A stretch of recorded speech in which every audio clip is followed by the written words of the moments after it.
We continue on our Grammy journey in the rock categories with No Name, the sixth studio album from Jack White, of course famous member of the White Stripes, fantastic guitarist. I've not listened to an album of Jack since Boarding House Reach back in 2018, which was his third album, which, 6 years ago, it's quite a while ago. And that was a really good record, I enjoyed that. And I enjoyed this as well. This album is an interesting listen.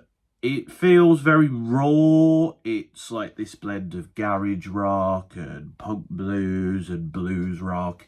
It feels very much like this was made in a climate with Jack and the people around him. I think his wife and his daughter are on this record. It feels very straight to the point. It doesn't feel like there was any sort of music industry people around. It feels very much like Jack White set out to make a record the way he wanted to, and he did that. And I think that does come across. I think the thing that stands out on this record is the guitar playing, which, whether it be whatever sound of the sounds I mentioned, it does really well.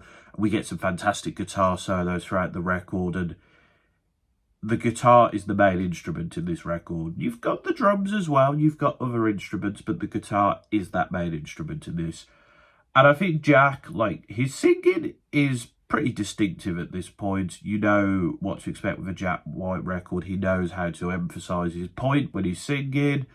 He knows how to fit what the instrumental needs of him. He knows what he's doing. I'd say the main critique I have of this record is I feel like its sound is pretty consistent, which is good, but I think outside of the sound, by the time you get towards the end of the record, in particular the last 3 tracks, I was a bit sort of like, oh, okay. Thematically, there's different things going on this record, but those last 3 tracks, I was just sort of it felt like I was going through the motions a bit, First half of this record is a lot stronger than the last half. The last half of the record, as I say, you are starting to hear sounds that you'd expect. But for the most part, they're still good tracks, they're still enjoyable tracks, they just don't blow my socks off as much as stuff on the top half of the record. So let's go to the highlights. Old Scratch Blues, the opener to this. Great opener, really raw feel to it, very impactful. It drags you straight into the record. It's got this very subtle political commentary with mentions of the border, and I think it's referencing Mr. Trump. Whether it is or not is another thing. But it's impactful. It's lyricism. It sticks in your head, it gets your attention, but it's not blasé, it's not in your face. And I think that's a skill, and I think Jack White does that very well here. That's How I'm Feeling is the most popular track off the record. I'm not surprised. It's very melodic, it's quite catchy. The lyricism is quite simple, but it's basically sort of you need these things to carry on or to take you there. It's a song about having a bit of strength just to carry on.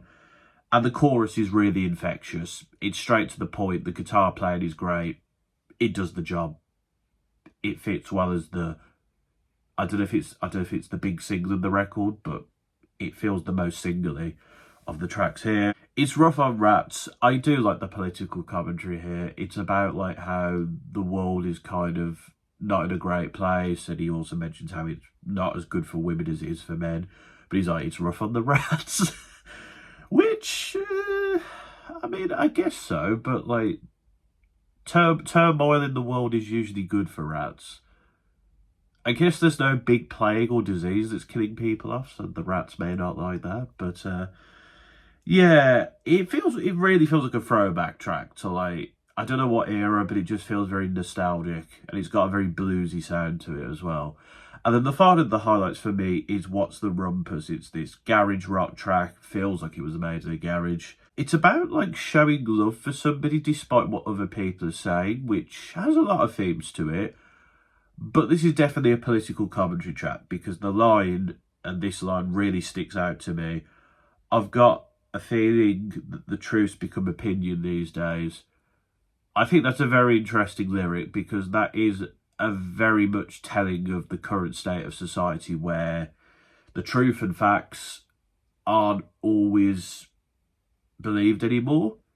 There's a lot of like commentary around being in a post-truth world where people take their opinions and their feelings over factual information. They don't want to be proven wrong, and they don't admit to being proven wrong, or they don't believe they're being proven wrong. I don't know if this is again a reference to Trump, because he's talking about this person that he loves and he doesn't matter what. I don't know if it's a commentary on that, but again, it's the sort of subtle. I guess the lyric itself isn't very subtle, it's quite direct. But again, Jack White does know how to do political commentary in an intriguing and interesting way that grabs your attention. So those are the highlights for me. I think this is a good record. I do enjoy it. I think the lyricism is quite interesting at times. At other times, I don't think it does anything vastly different to what you hear before. But overall, I like this record. I think you can. The rawness of it is a good aspect. The guitar playing is good. The subtle commentary is good. Jack White is good at what he does, singing wise. I like this record. I don't love it, and I feel like it could have been trimmed a bit, or maybe some other tracks could have had a bit more meat to them. But overall, I'm feeling a 7 to a 7.5. 2 7 out of 10s in a row on this channel. But yeah, that's my thoughts on the new Jack White album. Let me know your thoughts in the comments. Until next time, this has been another TomTalks.